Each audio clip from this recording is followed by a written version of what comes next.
काय म्हणताय निवडणूक चाललंय की जोरास चाललंय जोरास उमेदवार येतात का घरी सगळे उमेदवार येतात येतात होय काय म्हणतात ज्याच्या त्यापर्यंत सांगतात काय काय करायचं काय काय नाही. होय मला हे सांगा तुमच्या गावात काय अडचणी आहेत का समस्या तुमच्या आळंदी गावात अडचणी कमी आहेत का तेव्हा भरपूर अडचणी आहेत. काय काय आहेत काय रस्त्याची अडचणी पहिली रस्त्याचीच अडचण महत्वाची आहे सगळ्यात. अजून भरपूर अडचणी आहेत आता काय सगळ्या रस्ता नाही त्याला यायला परत पाण्याची नाही सोय नीट. मग काय वाटतंय याला पर्याय काय पर्याय कसा उमेदवार कसा पाहिजे की कमीत कमी त्यांनी जातीन सगळं लक्ष दिलं पाहिजे.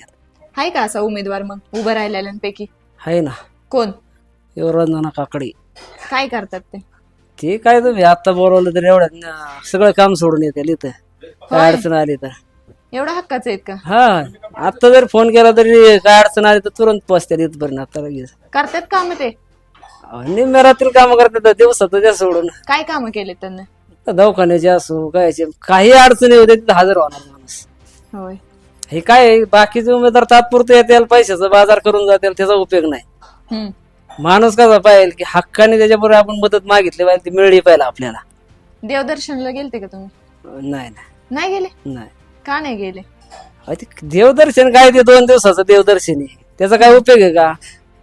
मग काय केलं पाहिजे काम करणारा नेता पाहिजे. देवदर्शन आज करतील आणि परत 5 वर्ष बघायचे ज्याची नाही आळंदीला म्हणलं त्याचा काय उपयोग व्हायचा. मग काय केलं पाहिजे यासाठी लोकांची खरंच जी गरज आहे ती भागावली पाहिजे. ते कसं देवदर्शन प्रत्येक माणूस तर करणारच आहे देवदर्शन पण ह्या गरजा आहेत मूलभूत त्या पूर्ण केल्या पाहिजे उमेदवारांनी.